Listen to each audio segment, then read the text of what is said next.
What's going on, everybody? Dogman Dan here. Warframe. Let's talk about this Syndicate tower keys, standings, offerings, and all that stuff. So give it a couple days. I let it fester. I was told about it immediately when it got posted. I didn't really respond other than okay, so we're going to be back to having to farm for these keys.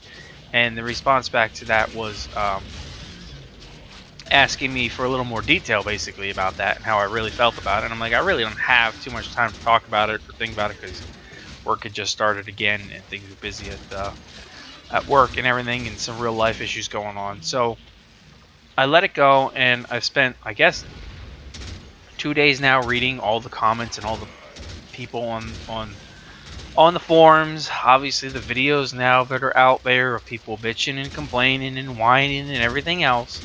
And I just decided to choose to not say anything until now. Now that we have a definitive of what's going to be coming next in terms of how they want to do the keys and whatnot. So, first off, in the description I will have a link to the new poll that is going to be up until January the 9th when the poll closes and we pretty much define how we're going to do these syndicates. So, as it stands now, they're taking them out for update 15.9, which is coming out on Thursday. Don't know what time, but it's coming out on Thursday. And they're asking us, basically, to take one of two options on the upcoming chance at the keys again. Now, the good thing was that we did find a lot of loopholes or problems in the system by having it as it is set now. So they learned a lot from doing this. Probably lost some money in the process because it was so easy to get to those keys for everybody and trade them. But our chances are option 1, cycle in 1 tower 4 key at every that you can pick up at 15k standing. So it'll stay with the same mission types you have now in your syndicates. So New Loca would have 1 tower 4 interception key at 15,000.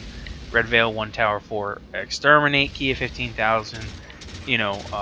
Perrin 1 tower 4 capture at 15,000, so forth and so on. And you'd be guaranteed that key. You'd know exactly what you were getting.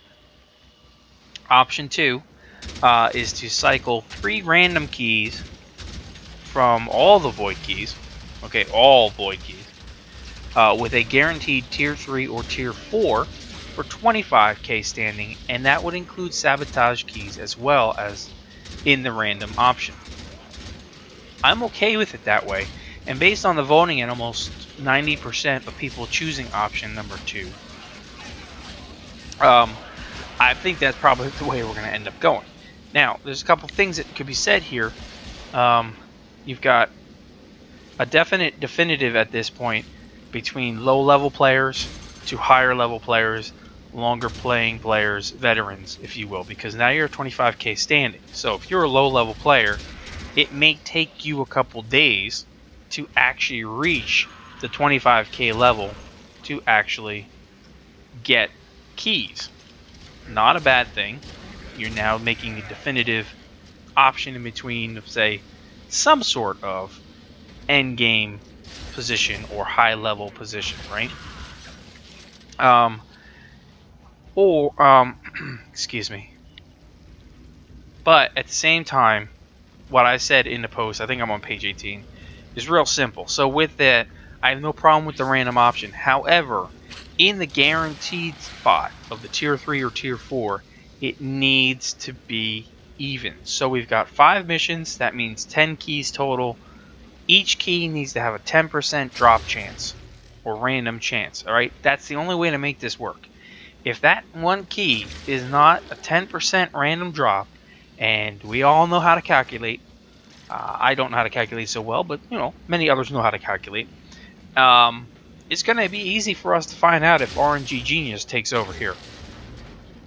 And if that's the case, then boo on DE for allowing that to happen. I think for us to say yes, go ahead with the random, but they need to give it to us at an even rate, or even option, even chance, whatever you want to call it. The other 2 keys, same thing. I mean, they need to be obviously Tower 1 and Tower 2s, or 3s or 4s. They could all be in there.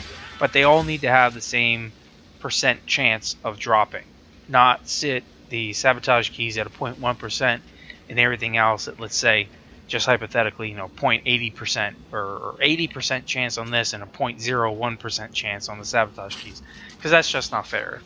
If they're gonna give us this option, get random chance, then they need to make sure that random chance in this case is even.